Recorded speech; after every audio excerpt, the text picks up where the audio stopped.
All right, I will say good morning. Let us begin. All right, let's begin by thanking our sponsors. I thank our Talmud Torah sponsors for the month of Tammuz, Adam, Yudi, Ben Zev, for dedicating all of the shiurim and drashos this month in honor of their children, Jake, Serena, and Rosie. To thank our Daf Yomi sponsors for today, Rabbi Larry and Florence Ziffer, in memory of Rabbi Ziffer's father, Pinchas ben Yosef Elimelech, Zichron Livracha. We hope that in the merit of our Talmud Torah, the Neshama will have an aliyah, and the family a nechama. And both with that, let us begin. So we have a lot to do today. Today's daf is Daf Ayin. For those of us who learned the daf together yesterday in the show, we left off a little bit on Sanech Tes Amud Beis, and we left off actually in the middle of the sugya of Ezra, together with a group of Klal Yisrael, trying to daven for the removal of the Yetzer Hara for Arayos. So we left off a little bit, I think we left off about 2, 4, 6, 8, 10, 12, 14, 16, 18. Okay, a lot of lines from the bottom, about 20 lines up from the bottom. So let's remember again that Ezra and his chevra felt so confident because Baruch Hashem, they were able to go ahead and lobby for the removal of the Yetzer Hara for Avodah Zarah. So they figured, you know what, once we've been able to remove the Yetzer Hara for Avodah Zarah, let's remove the Yetzer Hara for Arayos as well, for immorality. They begin to go ahead and rein in that Yetzer Hara, and the Yetzer Hara itself tells them, if you do this, understand you'll destroy the world. Because as we discussed yesterday, and actually we saw this in Tzidkas HaTzadik a couple of weeks ago, remember again, Chet is a manifestation or a misdirection of energy.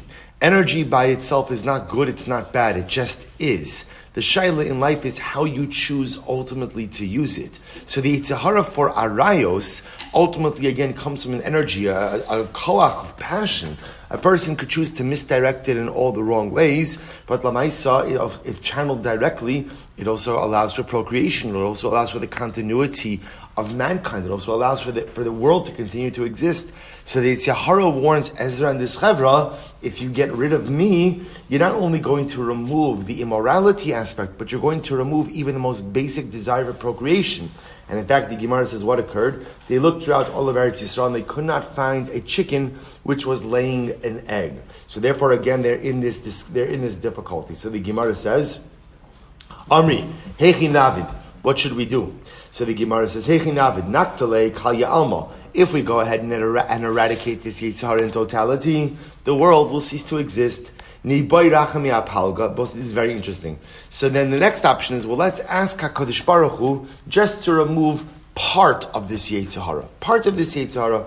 So Palga Berekia Lo Yahavir. This is very interesting. The Ribono Shel Olam apparently does not grant partial requests in this area. It's really quite fascinating. In other words, either Yetzer Hara exists or it doesn't exist. So for example, by Avodah Zarah, HaKadosh Baruch Hu said, I'll remove it, right? That's where the piska, the piece of paper that said MS on it, came down from Shamayim. I'll remove it. But Lamai said, there's no such thing as a partial removing of a Yetzer Hara like this. So what do? Kachlinu le'einei. So they literally means they blinded the eye of the Yetzer Hara. For Arayos, Vishavkua. And then they let it go. So what does it mean about say? Va'ahani telo migri ba leinish bekrivasa. So we'll say what they did essentially is they blunted the impact of that Yetzer Hara. So to fully remove it, they couldn't do. To remove it even partially, they couldn't do. But somehow they were able to blunt the effect of that Yetzer Hara. How does that manifest itself? A person doesn't have a desire for incest, which is an interesting idea. So a person might desire all different types of arayos, but interestingly enough, normal people don't have a desire. Normal people don't have to combat a desire for incest. So Ezra and this chevra was able to remove the desire for arayos to some small degree, at least some area of illicit unions, they were able to go ahead and take off the table. Incredible. The Ma'arav Masnuachi. So we'll say in Eretz Yisrael, they had a different version. Remember again, this is all about Ezra's gathering people, and he's going. The lashon of the pasuk was that he went ahead and he said the lashon was Vayivarech Ezra as Hashem Elokim Hagadol. So we're trying to figure out what the Gadol was. And Eretz Yisrael had a different version of this. Eretz Yisrael, Rav Gidl Amar, Gadol shegidlo b'shem ha'mefurash. Gadol means that Ezra blessed HaKadosh Baruch Hu using the ineffable name. Now the Chiddush over there is that normally, as we said before, you're only allowed to use the Shem HaMefurash where? Inside of the Beis HaMikdash. The Chiddush was that Ezra used the ineffable name of HaKadosh Baruch Hu outside of the Beis HaMikdash. Rab Masna Amar, no. Hakel, Hagodol, Hagibar, V'Hanora. That Ezra blessed HaKadosh Baruch Hu using the formulation of God, who is Gadol, Gibar, and Nora. Gadol, great. Gibar, strong. Nora, awesome. So it says the Gemara Rav Masna Matye, the Rav Yoshua ben Levi, and the statement of Rav Masna supports Rav Yoshua ben Levi. Rav Yoshua ben Levi, Lama Nikran Shmon Anshe Knesses Hagedola. It will say why was this group of Rabbanim? It's not just Rabbanim. Why are these group of tzaddikim known as the Anshe Knesses Hagedola, the men of the great assembly? Shechziru Atar Liyoshna. This is beautiful because they reestablished the crown, the glory of the crown as it once was. In other words, apparently there was the crown of HaKadosh Baruch Hu, the crown Kiviyachol was diminished, and this group restored the crown to its former glory. What happened? Asa Moshe, Amar Hakel, Hagodol, Hagibar, V'Hanora. Moshe Rabbeinu, when referring to HaKadosh Baruch Hu in Devarim, ultimately calls Hashem Hakel, Hagodol, Hagibar, V'Hanora. Okay, so that formulation comes from Moshe Rabbeinu. Asi Yirmiyah Navi came along. Va'amar Nachrim Mekarkarin Behechalo Ayenora Osaf. So Yirmiyahu says, how can you call that Kadosh Baruch Hu Nora when literally again the Nachrim, the Gentile nations, have overrun the Beis HaMikdash? Mekarkarin literally means croaking, right? In other words, they're celebrating. They're celebrating in a destroyed Beis HaMikdash. So where is the Nora Osaf? Where is the awesomeness of HaKadosh Baruch Hu? Lo Amar Nora. Yirmiyahu stopped saying Nora. He took off Nora. Asa Daniel. Amar Nachrim Mishtabdim Bebanov. Aye Gvurosaf. Daniel comes along and says, I don't understand. The Gentile nations are enslaving the Jewish people. Where is the Gevura? Where is the strength of HaKadosh Baruch Hu? Lo Amar Gibar. So we'll say, see something amazing, right? So Yirmiyahu comes along and takes away Nora. Daniel comes along and takes away Gevura. Asa Inu. The Anshe Knesses Hagedolah come along. Va'amar Adraba. Zohi Gvuras Gvuraso. Shekovesh es Yitzro. Shenosin Erach Apayim L'Risham. So let's listen to this. Anshe Knesses Hagedolah came along. And they said differently. They said no. That this in and of itself is the Gevura of HaKadosh Baruch Hu. But we'll say, where does the strength of the Ribbon Shalom manifest itself? In his ability to abstain from punishing the Gentile nations. Shenosin Erech Apayim L'Rishayim. He exhibits patience towards the wicked. Ve'elohei Nora Osav, and here is the awesomeness of HaKadosh Baruch Hu. Shel Malei Mora'o Shel HaKadosh Baruch Hu. For were it not for the fear that the nations have of God, Heich Uma Achos Yechola L'Iskayim. How could it be that one nation, the Jewish people, is able to go ahead and exist bein ha'umos, between all of the nations? So I just want to point out something absolutely amazing. See, the Anshe Knesses HaGedolah understood, and really if you think about this is incredible. You see, what happens over here is, Yirmiyahu comes along, and Daniel comes along, and he removes Gvurosav, he removes Gvura's strength, because he sees the fact that the Nachrim have overrun the Beis HaMikdash as a sign of quote-unquote divine weakness. Divine weakness. Anshe Knesses HaGedolah come along and they reinstitute Gvura. Because Anshe Knesses HaGedolah say, do you know what, see, we'll say often we think that the greatest demonstration of strength is how you flex your muscles. But what Anshe Knesses HaGedolah were saying is that sometimes the greatest display of strength is the ability to abstain from reacting. This is Ezu Gibor Hakovesh Es Yitzro. See, strength is not manifest in your ability to pummel someone else. Strength is truly manifest in your ability to go ahead and exhibit self-control, restraint, and self-mastery. Therein lies the greatest. We know this in life. Our strongest moments are not when we vanquish someone else. You know what our strongest moments are? When someone says something and what? I don't respond. I don't respond. Or someone does something and I don't react. Those are actually the greatest moments of strength.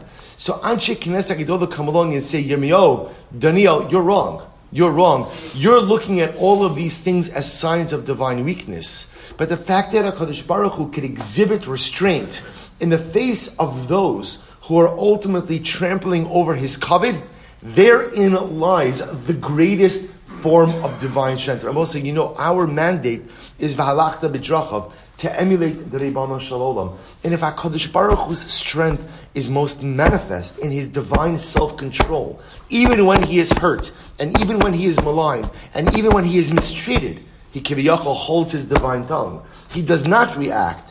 And I will say how much we have to bring that to life as well. Because again, circumstances occur each and every day. People say stuff, people do stuff, people treat us in certain ways. And yes, of course, sometimes you do have to react. There's no question. Person also can't be a doormat. Sometimes you do have to say something back. Sometimes you do have to react. But there are so many other times in life where the best course of action is just silence. The best course of action is just to ignore and to move on. The best course of action is self-restraint. And who do we learn that from? None other than Avinu Shebashamayim. So therefore, ultimately, Anshe Knesset HaGedolah comes back, and they go ahead and they reinstate Hakel, Hagodol, Hagibar, V'Hanora. So the Gemara says as follows, V'Rabbana. And they also say, by the way, Nora, it's interesting. We translate Nora as awesome. They're also understanding that Nora is from Lashon of Yira. That ultimately, they said, how do you explain the existence and survival of the Jewish people amongst a sea of hostile nations? It can only be explained because at the end of the day, there is a fear, ultimately, that the nations of the world have of Am Yisrael.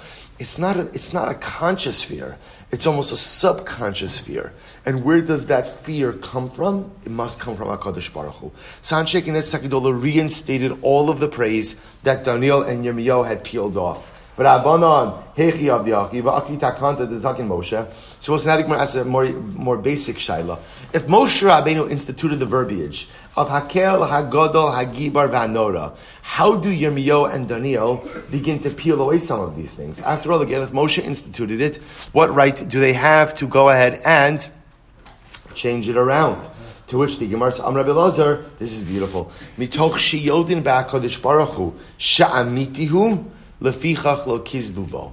See, Rabbi says, it goes back to yesterday's daf, that the essence of the Ribono Shel Olam is emes, is truth. So Yirmiyahu and Daniel felt that HaKadosh Baruch Hu would not want us to praise him in ways that don't look genuine. So to call God Gibor when he's being trampled upon, to call God Nora when it looks like he and his nations are being overrun, HaKadosh Baruch Hu would not want us to say things which were untrue, or which appear to be untrue. Now, Anshe Knesset HaGedolah come along and they reframe it. It's still true. It's still true.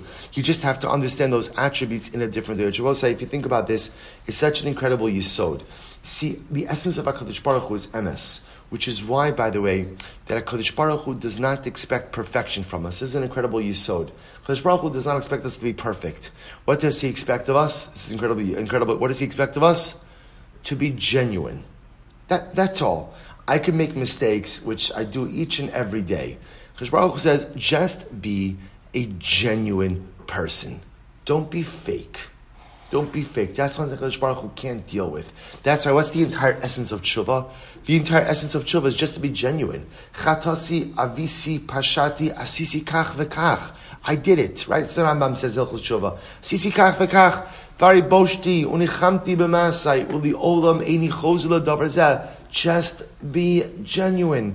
Because all HaKadosh Baruch Hu wants of us is emes. That's all. Not perfection. Not even greatness. Not even greatness.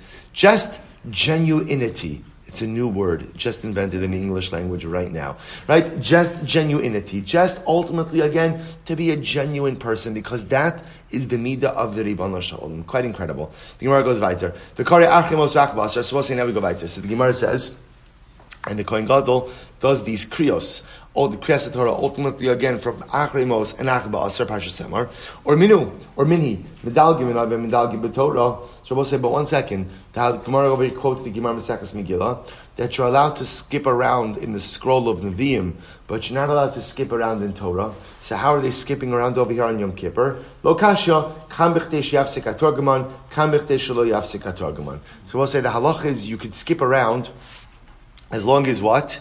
As long as you get to the second spot before the Turgaman finishes his explanation. So let's remember again, Bismani Gemara earlier on. They used to have a Turgaman.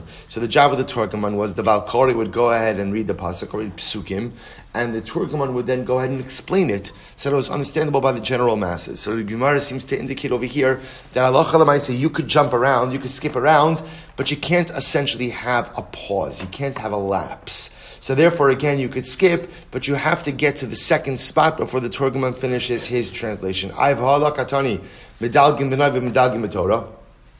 But Rabbi say the same Braisa says you could skip in Navi, you can't skip in Torah. Vad kama medaleg, and how much can you skip in Navi? B'chtei shel yafsik haTurgaman.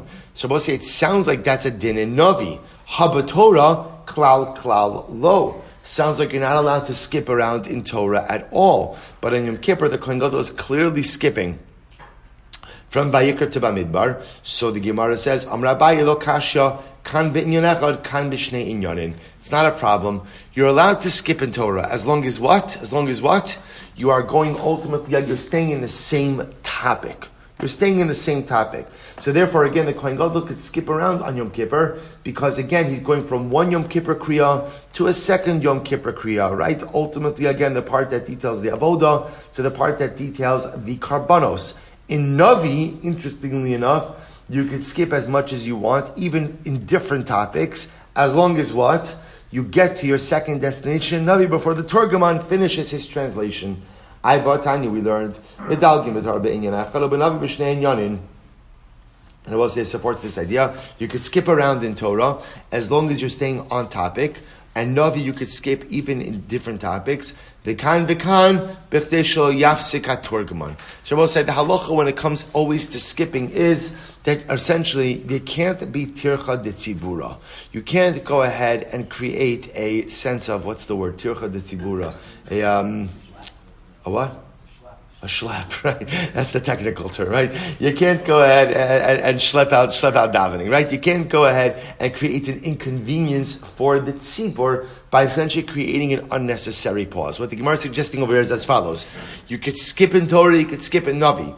The limitation is in Torah, you can only skip if you're staying on topic. In Navi, you could skip even from topic to topic, but both in Torah and Navi, you only have the ability to skip if you can get to the second location before what? Before the Turgaman finishes his translation, so that there is no unnecessary pause. So the Gemara says,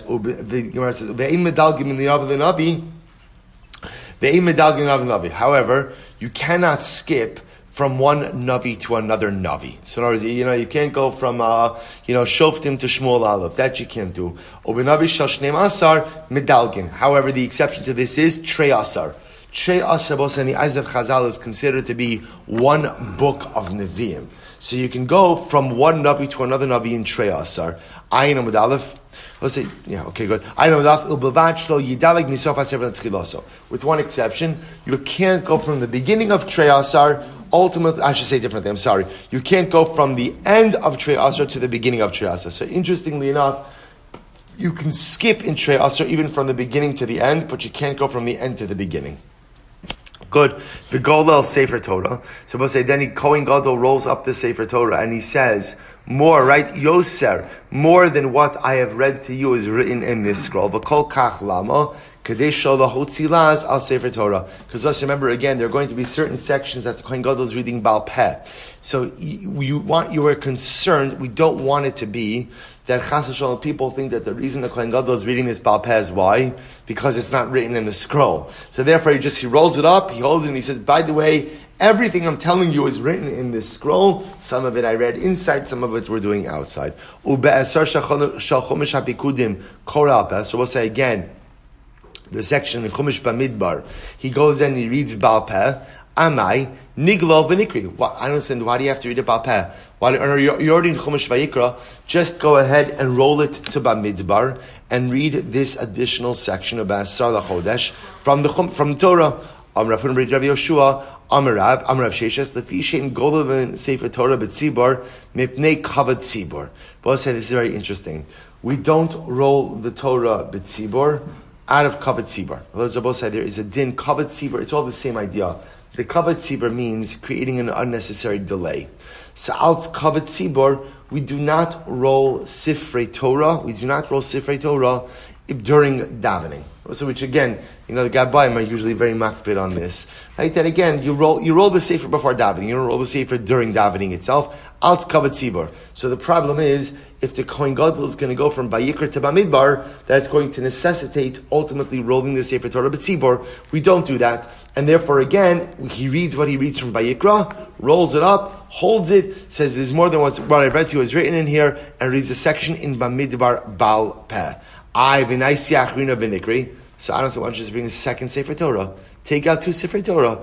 From the first Sefer, read in Chumash Vayikra. From the second one, read in Sefer Bamidbar. Shalom Yisrael. So the Gemara says, Rav Huna Bar Yehuda Amar Mishum Pegamal Shal Rishon. Both say this is very interesting. Because what's going to happen? People are going to think that the first Sefer is deficient, and therefore you're bringing out the second Sefer. So you're both saying, this is such an incredible yisod. People form opinions all the time without what? Without sufficient information. So Shabbos say, isn't this incredible? In other words, that when someone sees, so what's happening over here is as follows. We have a number of competing halachic principles. Ideally, we'd like to read from a Sefer Torah. The problem is we don't roll a Sefer in the Tzibur. So the Gemara says, so just take out a second Sefer and read from the second Sefer of Midbar.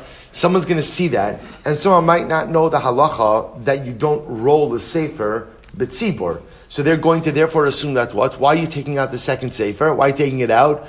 Because the first Sefer must be deficient. So I will say, it's an incredible yisod in human nature. We assume, and we all do this at different times, but we assume that we know everything. And so whatever opinion I am forming is based on all of the facts. And often that leads to erroneous conclusions. But again, you can't fight human nature. So the Gemara says you can't take out a second Sefer, because Lamaisa, again, people will think the first is deficient. Reish Lakish Amar Mishum Bracha Sheina Tzricha. Reish Lakish says there's a different issue. The different issue is ultimately again a Bracha Sheina Tzricha. But if you take out a second Sefer, you're going to have to make a second set of brachos. So ultimately, again, in reality, you should be able to use the first Sefer. We just don't want you rolling the first Sefer to Bamidbar. Why? Tircha de Tzibura. So what's the answer? Take out a second Sefer, but that's then going to require another bracha. But you don't really require another Sefer, and therefore that's a bracha shenetzricha, unnecessary bracha. Umichai shino lepegama. So the Gemara says, 1 second. In general, this is very interesting. So you're going to tell me we don't take out a second Sefer because people are going to think you took out the second Sefer because the first one doesn't have the section from Bamidbar. But is that true? We'll say, here we go. Rosh Chodesh Teves Shechal Yos B'Shabbos. When Rosh Chodesh Teves falls out on Shabbos. Now, both say Rosh Chodesh Teves always falls out when? During Chanukah. So when Rosh Chodesh Teves falls out on Shabbos, both say I have a number of kriyos. I have Shabbos, I have Chanukah, I have Rosh Chodesh. So what's the halacha? Mevi'in Shalosh Toros. You take out 3 Sefer Torah. The Korn Achas Binyan Shayom. One of them you go ahead and you read in Chanukah. Of Parshas Shavua. Va'acha Shal Rosh Chodesh. One for Rosh Chodesh. Va'acha Shal Chanukah. So ultimately, we'll say, so what do you see from here? Taking out 3 Sifrei Torah. So you see over here clearly, we're okay with taking out multiple Sifrei Torah. And both say, we're not concerned that someone's going to say, oh, they took out the first Sefer because it has Parshas Shavua. I bet it clearly doesn't have Rosh Chodesh. So we take out a second one. It clearly doesn't have Chanukah. So we're not concerned about that. So why don't we take out 2 Sifrei Torah by Yom Kippur also, make it easy. To which the Gemara says, here's the difference. Tlasa Gavri Bitlasa Svari, Bitlasa Sifri, Leka Pegama. Chad Gavra Bitrei Sifri, Ika Pegama. Both say, to which the Gemara says, here's the difference. Everyone agrees that when you have 3 different individuals getting 3 different aliyos in 3 different svarim, that's not a problem. What's the issue by Yom Kippur? As Yom Kippur was saying, the only person, quote unquote, getting the aliyah is who? Is the Kohen Gadol. That's it. Rabbi, remember again, it's actually very interesting, because remember, Rabbi, let's go back for just a moment. Is the Kriya part of the Avodah? Is the Kriya part of the Avodah? Right? It's like, really the answer is no. Really the answer is no. It's kind of a little bit attached to the Avodah, because it's what the Gemara called Tzorech Avodah. Right? Because remember again, the Kriya details what's done in the Avodah. So it's a Tzorech Avodah, but it's not real Avodah. But because it's Tzorech Avodah, only the Kohen Gadol gets the Aliyah. Right? Ultimately, again, no one else. So we'll see, here's what's interesting, the Gemara says. To take out multiple Svarim, when you have multiple Olim, that's fine. That's fine. No one is going to go ahead and be choshesh that there's some deficiency in the Sefer, because it's clearly 3 different aliyos. That works. The problem we have by Yom Kippur is that it's one Ola. It's all the Kohen Gadol. So we're concerned that if you start taking out different Sfarim for quote unquote the same Ola, that's where people could come to the erroneous conclusion that perhaps the Sefer itself is deficient. Therefore, the way we remedy Rabbi say it essentially is as follows. The 2 kriyos in Chumash Vayikra, right, in Achrei Mos Emor, that will do from the same sefer. Because that you could roll from one inyan to another inyan in the same sefer, and you do it just quickly enough that what? The Turgaman has not finished his explanations. But for the reading in Chumash Bamidbar, that's we're going to roll up the sefer. The Kohen Gadol is going to hold it. He's going to make the not declaration, what's the word? Exception. Okay, he's going to make the statement that, by the way, the Sefer is not deficient. The Sefer is not deficient. The Sefer, what is it? Approbation. Okay, good. What? Proclamation. And I'm looking for the word that means like the proviso. Right? He's gonna shkoyach. Get that man an extra cup of coffee or something, right? Whatever. What are we handing out back there? Sheet cake, whatever it is. Get him an extra piece, an M piece with extra frosting. Right? So the Ma'aseh again, I will say. So he makes the proviso that says, by the way, everything is written in the Sefer. You shouldn't think the Sefer is deficient. Ultimately, again, just als torech tircha de tzibura, I'm going to read this Baal Peh. Incredible. Says the Gemara, Mavarich alesh shmona brachas. So remember again, the Mishnah then went on and said, we make 8 brachas on this kriya. What are the 8 brachas here? We went through them in the Mishnah, but the Gemara goes through them again. Tan Rabbanan, ala Torah, keder shemavarchem beis haknesa. So we make the bracha of Asher Bachar Banu and Asher Nasan Lanu. Now we kind of count that as one bracha, but the Ma'aseh make the bracha before the kriya, after the kriya, just like we do by regular kriya satorah. Ala avoda, ala avoda, ala haoda. Ala avoda, we'll say avoda is ritzei. Rashi points out over here, right? Avoda is ritzei, and ultimately again hoda'ah is modim. Va'al mechila sa'avon. We'll say this is the bracha of mechal la'avon osina b'yom kippurim hazeh. The bracha that we say today in Shemona Esrei. They said that ultimately the Kohen Gadol would say it as part of the kriya. Ala mechilas avon kitikna, ala mikdash b'fnei atzmo. Then they made a bracha for the continuity of the Beis HaMikdash. Ve'ala kohanim b'fnei atzmo, a bracha for the kohanim. Ve'al Yisrael b'fnei atzmo, and for Klal Yisrael. Ve'al shar tefillah, and then ultimately again, we'll say the rest of, quote unquote, the rest of davening. So we'll say, it's very interesting. It appears that Bismana Mikdash, much of what we do in Shemona Esrei, the Kohen Gadol did as the brachos around Kriyas HaTorah, which is really just quite fascinating. So first of all, say it should be an incredible chizuk for us, because a lot of times we come to Yom Kippur, and again, as we see, as we go through this Masechta, so much of the essence of the Yom Kippur experience was the avoda of the Kohen Gadol on Yom Kippur. And kind of it can be a little bit demoralizing, because we see we don't have this.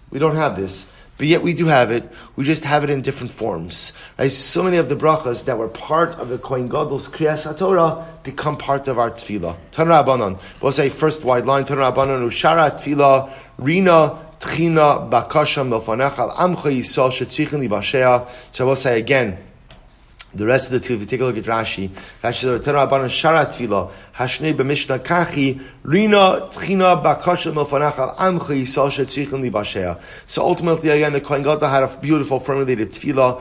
Al amcha Yisrael, b'chashmo dam for Klal Yisrael shetzichin libashea, who require salvation. V'chosem b'shamei tefillah. And the way he would end off this bracha was with the suffix of shomei tefillah. V'achar kach, so listen to this. V'achar kach, kol echad ve'echad mevi sefer Torah mi beiso.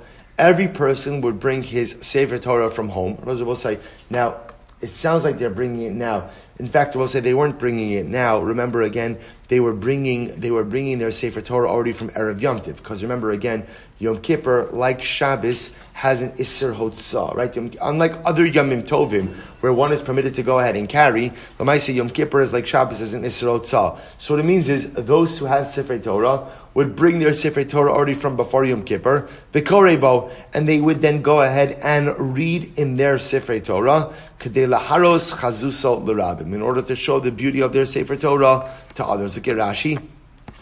Laharos chazuso l'rabim, laharos noyav shal Sefer Torah, v'tiferes ba'ala, shetarach le'isnaos b'mitzvah shnei, mar zekili v'anveu, histan lefanav b'mitzvos. Love, so I'll say, so the idea over here is actually interesting. And if you think about it, it seems to be at first, at least a little bit out of place in Yom Kippur. Right? So it's Yom Kippur, the Kohen Gadol is doing the avodah, they just finished the Kriya, and then what happens after they finish the Kriya? Everybody who had a Sefer Torah takes out his Sefer Torah. And what does he do with his Sefer Torah? He reads from his Sefer Torah to display the beauty of his Sefer to everyone. Rashi points out, because there's a concept of Zek Yeli V'anveu, this is my God and I will exalt him. Hisna'a the fun of the mitzvos. Beautify your mitzvos. Make a beautiful sukkah. Purchase a beautiful lulav. And if you write a Sefer Torah, if you have the schus to write a Sefer Torah, write a beautiful Sefer Torah. That's the idea. Now, both say, now what does this have to do with Yom Kippur? Right? What does this have to do? Everybody's bringing their personal Sefer Torah. What does it have to do with Yom Kippur? So perhaps the pshat is a very simple one. Now, both say, Yom Kippur is the day of Slicho Mechila, forgiveness. What's the point of forgiveness? The point of forgiveness is a brand new beginning. Right? I want a clean slate. I want a brand new year. Well, what am I going to do with a brand new year? So we'll say, so what does everyone do on Yom Kippur? They bring their Sefer Torah. Almost to say, Ribono Shel Olam, I promise you that if you give me another year, I'm going to use it to learn and to live Torah. That's what I'm going to do. Because what does a Jew want to do with his year? We'll say, what am I asking for? Another year for hedonistic pursuits? Another year to have a good time? Another year to acquire wealth? Those are all nice things. You can do all those things. But what's the ikr of life? What is the ikr of life? The ikr of life, we'll say, is the ability to learn and ultimately to live Torah. Isn't that what the life of the Jew is all about? So on the holiest day of the year, when the Kohen Gadol finishes his Kriyas HaTorah, what does everyone do? They take out their Sefer Torah and they read from it. To show ultimately, Ribono Shel Olam, if you give me another year of life, I'm going to learn and I'm going to live your Torah. Because Zo Hi HaChayim. That is the essence of life. The Gemara goes right there. Haruah Kohen Gadol. So it says, remember again, the Mishnah said an interesting statement. If you see the Kohen Gadol doing Kriyas HaTorah, you won't have the ability to see the Kohen Gadol burning the par. Right? And if you see, so the Gemara says, not because you're not allowed to, just because they're in two different geographic locations. So Pshita, that's obvious. So we'll say, Reish Lakish says, in general, the halacha is, you're not allowed to pass over mitzvah. So we'll say, so this is the general concept of mitzvah habal yadecha al tach mitzena. If an opportunity to do a mitzvah comes your way, take it, don't pass over it. So the Gemara says, what does this mean? My mitzvah, what's the mitzvah? Berov am hadras melech. Sirabo say, you might have thought as follows. Let's say, right now, you are by the burning of the par. But you really want to be by the Kohen Gadol's Kriyas HaTorah. So you might have thought you're not allowed to leave the par to go see the Kriya. Why? Berovam Hadras Melech. Because where you are, you're helping to create the multitudes for the mitzvah. So perhaps wherever you are, that's where you have to stay. Kamash Malan, ultimately again, that you are permitted to go ahead. So both sides. So the idea is, they're in two different geographic locations. So you have to choose in life where you want to be. Do you want to see the burning of the par?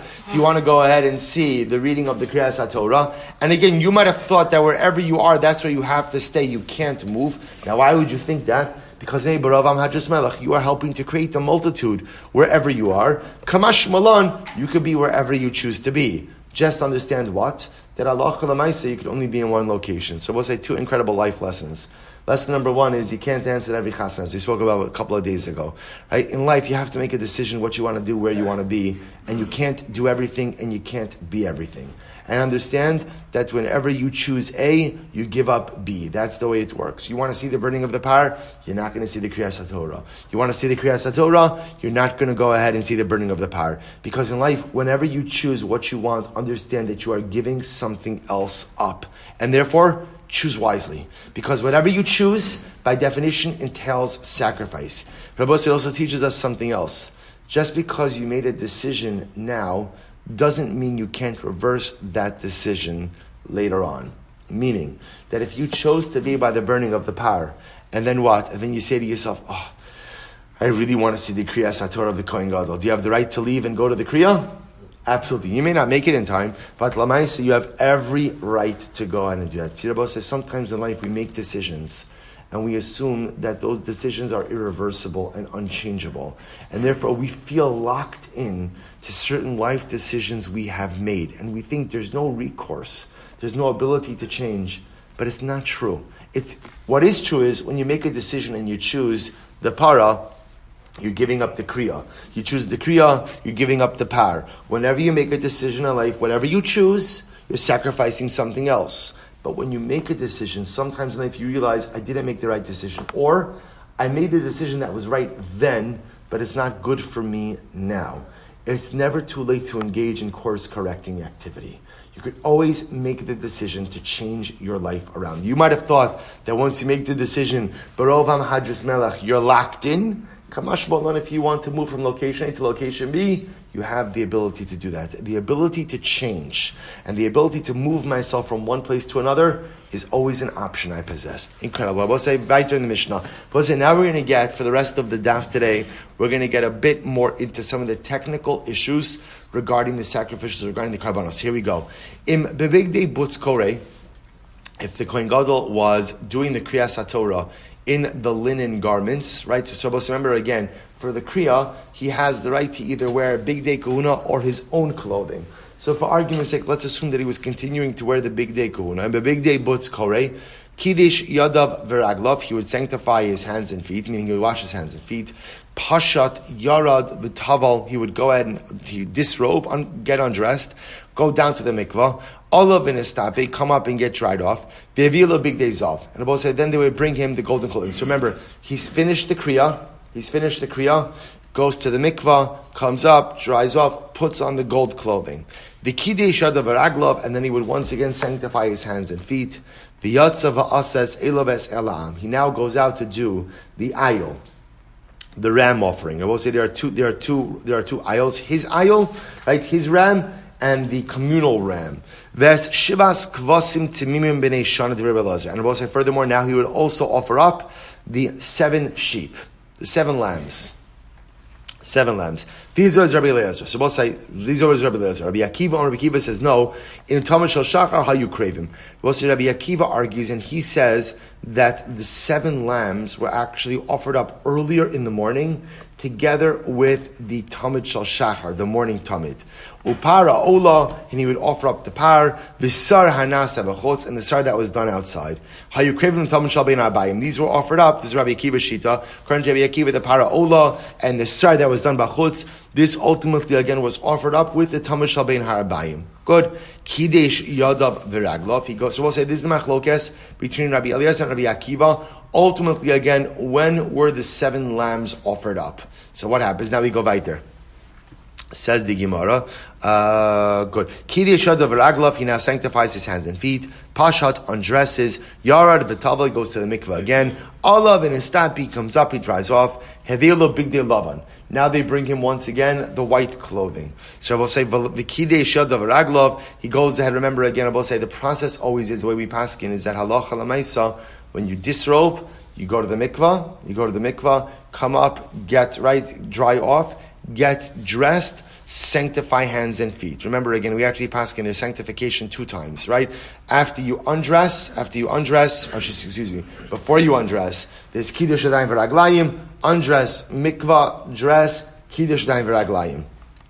He's now wearing the white clothing. The kiddush yadav v'raglov nichnas lo'otzias hakaf esamachta. So this is very interesting. Now he goes back into the Kodesh HaKadoshim. Why does he go back into the Kodesh HaKadoshim? Because what did he leave there? He left there the ladle and the fire pan. Remember again, we'll say the way the Ketoras service works, we know is that he pours the Ketoras, right? Remember again, he does the whole process where he empties the contents of the ladle into his hands, right, without spilling anything. He then places the Ketoras onto the coals on the fire pan, and the Kodesh HaKadoshim then fills with smoke. He leaves. He lets that process unfold by itself. Now Rabbi Osai is coming back to remove the ladle and the fire pan. He once again goes ahead and washes his hands and feet. Pashat v'yarad v'tava v'alav v'nistapeg. Once again, Rabbi Osai, same process, goes to the mikvah, comes out, dries off. Hevilo bigdei zav. Now he puts on his gold clothing. Kiddush yadav v'raglav. He sanctifies his hands and feet. V'nichnas lahaktir kitor shabein ha'arbayim u'lehetiv es haneros. And I will say, now he goes ahead, and where's the big days of? For what purpose? To offer up the afternoon kitoras and to kindle the menorah. And I will say, the lashon of lehetiv es haneros literally means to arrange the menorah. Remember, arrangement of the menorah was already done when? In the morning. Now in the afternoon, he's actually coming in to kindle the menorah. The kidei shadav raglov. Now after he kindles the menorah, once again washes his hands and feet. Pashat yarad v'tava alav v'nistapeg hevielo bigdei atzmo. Remember again, the last thing done for the day is what? Is the menorah. Right? The menorah is the concluding service. At this point in time, the Kohen Gadol has finished the avoda of the Rabbi. By the way, I'll point out, we mentioned this before, the easy way to remember when he wears white and when he wears gold is how? White is worn for the things that are uniquely Yom Kippur related. Gold is worn for the things that are part of everyday service. That's why the last begadim he wears are the gold begadim. He's offering up the afternoon kitoras and kindling the menorah. Both parts of daily service. After this is done, he goes to the mikveh again, comes out, and what does he put on? Hivilo bigdei atzmo. We'll say the avoda of the day is done. Now Yom Kippur is not over quite yet, right? Because remember again, when was the menorah kindled? Bein ha'arbayim, before nightfall. Right? Evening, before nightfall. So, but nevertheless, again, the Kohen Gadol is done, the avoda is done. He gets dressed in his own clothing. About listen to how beautiful this is. Umelavin oso ad beiso. They would escort him back to his house. The Yom Tov haya osa lo havav. The Kohen Gadol would make a Yom Tiv. He would make a celebratory feast. Lo havav. We'll say, who are the ohavav? Right? Says it's an interesting word because there are different gersos. In fact, again, if you look in Musaf of Yom Kippur, different machzorim have a different gersos. Some say the krovav for his family. Others say la ohavav. So I say I've often felt ohavav is such. Who's the oiv of the Kohen Gadol? Who's the oiv? Everyone, right? Who doesn't love the Kohen Gadol on Yom Kippur, right? You got to be you need a real refuah shalema if you don't like the Kohen Gadol on Yom Kippur, right? If some reason, we'll talk about this a little bit more. But the idea is he made a Yom Tiv b'shash yatsa mishal min hakodesh. We'll say why did he make a celebration? Because he emerged from the Kodesh HaKadoshim whole, right? Or when I say whole, I mean alive, right? Alive. He walked out. So ultimately, again, he made a beautiful Yom Tiv. So we'll discuss that. So we'll say let's go back because the point of contention over here in the Mishnah is when the 7 sheep were offered up. Right, ultimately again, so Rabbi Eliezer has them being offered up almost as part, we'll call it in the afternoon. Rabbi Akiva has them being offered up already with the Talmud Shel Shachar. So let's analyze a bit. So the Gemara says, Heichi Ka'amar. So what are we saying? Im Talmud Shel Shachar hayu kravin upara ola v'sar nasa b'chutz im Talmud Shel Bein Arbayim. Are we saying that the 7 sheep were offered up together? Ultimately, I went to Talmud Shel Shachar, but the para ola and the sar b'chutz was done with the Talmud Shel Bein Arbayim. Odil mahakikar. Maybe this is what it means to say im Talmud Shel Shachar hayu kravin. Maybe the 7 sheep were offered up with the Talmud Shel Shachar. Upar ha'ola bahadayu. The par was offered up by itself. V'sar hanoa sabachutz im Talmud Shel Bein Arbayim. And the sa'ir that was done b'chutz, ultimately that was offered up with the Talmud Shel Bein Arbayim. Furthermore, v'su par ha'ola Rabbi Eliezer the shari emas avadei. But it's interesting of Rabbi Eliezer doesn't even mention the par ha'olah. So according to Rabbi Eliezer, when was the par ha'olah being offered up? Visu, bein Rabbi Eliezer, bein Rabbi Akiva, emurei chatos emas avidlu. Furthermore, according to Rabbi Eliezer and Rabbi Akiva, when were the limbs of the chatos offered up? Amar Rava. So Rava says, lo mishkachos lo maskanta, ela ol Rabbi Eliezer, the Tana debei Rabbi Shmuel, ol Rabbi Akiva kida tosefta. So we'll say, comes along Rava, and Rava says the truth is there are two authoritative versions. Either there's the Shita of Rabbi Eliezer, which was espoused by the Tana debei Shmuel, or the Shita of Rabbi Akiva that we find in the Tosefta. So let's take a look at both of these versions. The Tana debei Shmuel, because in Tana debei Shmuel they said as follows: Rabbi Eliezer Omer, first of the widest lines are both. Rabbi Eliezer Omer, Yatsa va'asa elo ve'ela'am. The Kohen Gadol goes out and does his ram and the ram of the people. Ve'imure chatos, and he also offers up the chatos limbs. Ava par ha'olah, but the ola par, the shivas kvasim, and the 7 lambs, the sarna sabachutz im tamid shabin abayim. All of these things, according to Rabbi Eliezer, are done with the afternoon tamid. So we'll say that's the position of Rabbi Eliezer, with a specific focus on the 7 lambs that are done together in conjunction with the Tamid Shabbein Ha'arbayim. Rabbi Akiva the Tosefta Mahi. What's Rabbi Akiva the Tosefta? The sign Rabbi Akiva Omer, Par Ha'olah, V'shivas Kvasim, Im Tamid Shal Shachar Hayu Kravin. So Rabbi Akiva argues fundamentally, and he says, no, the 7 lambs were offered up together with the Tamid Shal Shachar. They were done in the morning. Shnei Amar, Milvad Olas HaBoker, Asher Li Olas HaTamid. The achar kach avodas hayom. Afterwards was the rest of the avodah of the day, Amud days. Oops. Sorry. The achar kach sar nasa v'chutz, and then afterwards is the sar that was done outside. Shneimar si'ir izim echad chatos milvad chatos al kipporim. The achar kach elo. Afterwards was the ayol of the Kohen Gadol, the ayol am, and the ayol of the people. The achar kach emurei chatos. And then afterwards were the imurim of the chatos. The achar tamid shabbein arbayim. And then only afterwards, we'll see in Rabbi Akiva's model, the tamid shabbein arbayim is the last thing that's done. It's the last sacrificial item that's done. So we'll say, by the way, I'll just point out, we'll see the Rambam is going to paskin like Rabbi Akiva. So the order that we just read is actually the way it was done in the Beis Hamikdash. So take a look at that for one moment. According to Rabbi Akiva, what do you have? Par ha'olah, right? The ola par, and the 7 kvasim, the 7 lambs, they were done with the Tamid Shal Shachar. They were done with the Tamid Shal Shachar. Then there's the rest of the avoda of the day, as we have seen, right? Afterwards is the Seir, right? The Seir Bachutz. Then ultimately again, then Shneimar Seir Chalas, then the ayol of the Kohen Gadol, the ayol of the people, the burning of the limbs of the chatos, and then again the concluding sacrificial piece is the Tamid Shabbein Arbayim. That's the order of the according to Rabbi Akiva. So the Gemara says, my time is Rabbi Eliezer. So we're jumping back and forth a little bit. So what's Rabbi Eliezer's sheet? I will say, why does Rabbi Eliezer say that halacha l'maisa, the Karban Musaf, was brought together with the Tamid Shabbein Arbayim? So the Gemara says, Avid Kedichsiv. Rabbi Eliezer feels that is the most straightforward reading of the Pesukim. Avid Bereishah Taras Kahanim. First do that which is spelled out in Vayikra. V'hadar the Chumash HaPikudim. And then you do the sacrificial service that's spelled out in Chumash Bamidbar. But Rabbi Akiva, where does he get his order from? Kediktani Taima, as we saw before, Milvad Olas HaBoker Asher Li Olas HaTamid. Alma Musafin in Tamid Shal Shachar Avid Lahu. Shabbos says, interestingly enough, Rabbi Akiva says juxtaposition of the Pesukim, Milvad Olas HaBoker Asher Li Olas HaTamid teaches me that the Musaf, Shabbos says the Musaf over here are the 7 lambs. That the 7 lambs are offered up together with the Tamid Shel Shachar. Rabbi Eliezer, Hai Milvad Chatasa Kipporim, my Avalei. What does Rabbi Eliezer do with this pasuk?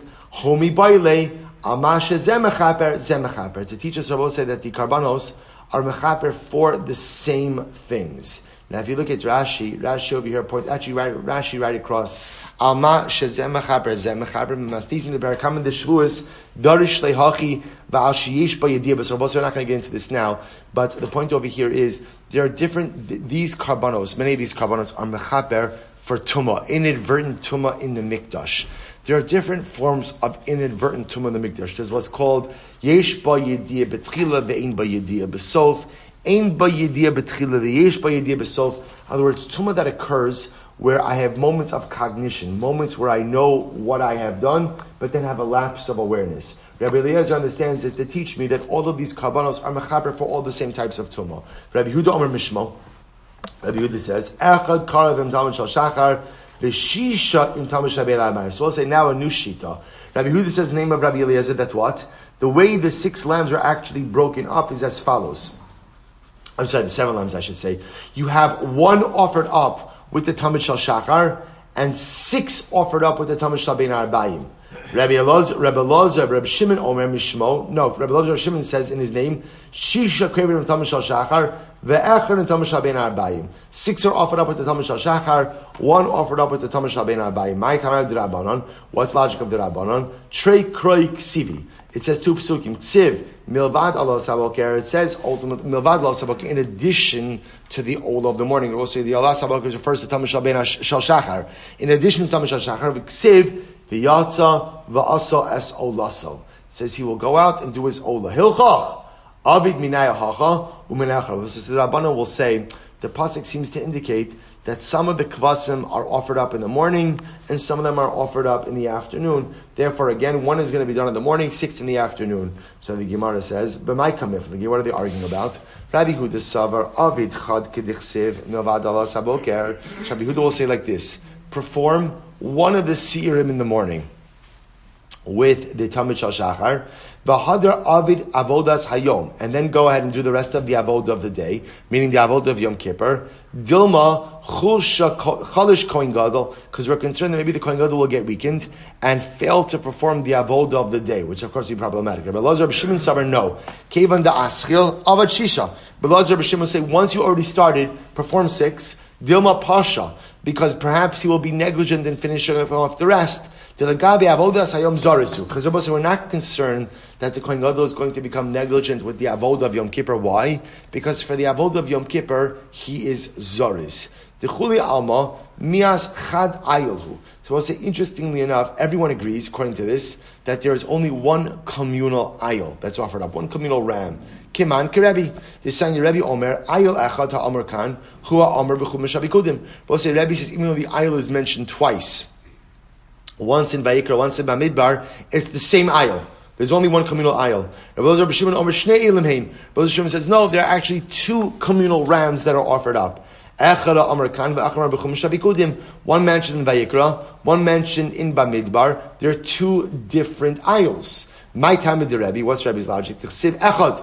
Rebbe says Echad, ayil Echad. So which indicates to us, ayil Echad, I will say, teaches me what? 1 ayil. Rabbi Elazar, Rabbi Shimon, my Echad, what does he mean when he says Echad? Miyuchad sheba edro. Echad doesn't mean 1. Echad means what?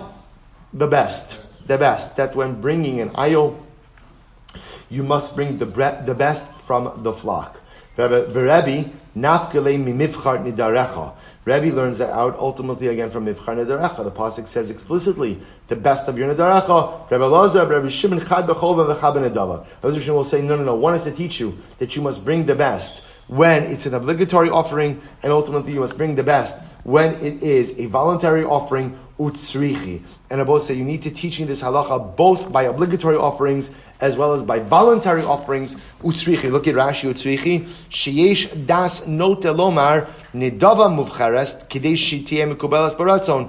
Yesh das note lomar chovati muvchares kidei sheyeh tzuchaz. Because again, had I not written it by both, I could have made the argument that maybe you only have to bring the best by a neder, or maybe you only have to bring the best ultimately by a chova. Therefore, the Torah writes it in both places to teach you that whenever you're bringing the carbon, it must always come from the best. So, Rabbi say, halacha l'maisa, just once again to close out this sugya, we paskin like the Rambam paskins like Rabbi Akiva, and therefore again the order is as espoused on the bottom of Amud Aleph, namely. Ultimately, you start obviously with Tamid Shal Shachar, right? The Par Ha'ola, Shiva Kvasim. So the Ola Par, the 7 lambs are brought together with the Tamid Shal Shachar. That's the way it works. Then Rabbi Akiva says, you do Avodas Hayom, the rest of the Avoda of Yom Kippur, and the rest of the Avoda of the day. And then again, there's the seir hanase b'chutz, the seir that's done on the outside. One seir, that's why paskin only one seir. Right? And ultimately, again, after that, the ayil of the Kohen Gadol, the ayil of the Am, the burning of the sacrificial parts of the Chatos, and then you close out the day with the Tamid Shalbein Ha'arbayim. That's the sacrificial according to Rabbi Akiva, sacrificial order adopted according to the Rambam. We'll say we're going to stop over here. Coming attractions, incredible daf tomorrow. Absolutely incredible daf tomorrow. We're going to get into the rest of the avoda. We will also get into the Kohen Gadol. Also, we're going to see that last piece where the Kohen Gadol changes into his personal clothing and is escorted home. And the Yom Tov Haya Oseh, incredible stuff ahead of us. We'll say a shikayach. Have a wonderful day.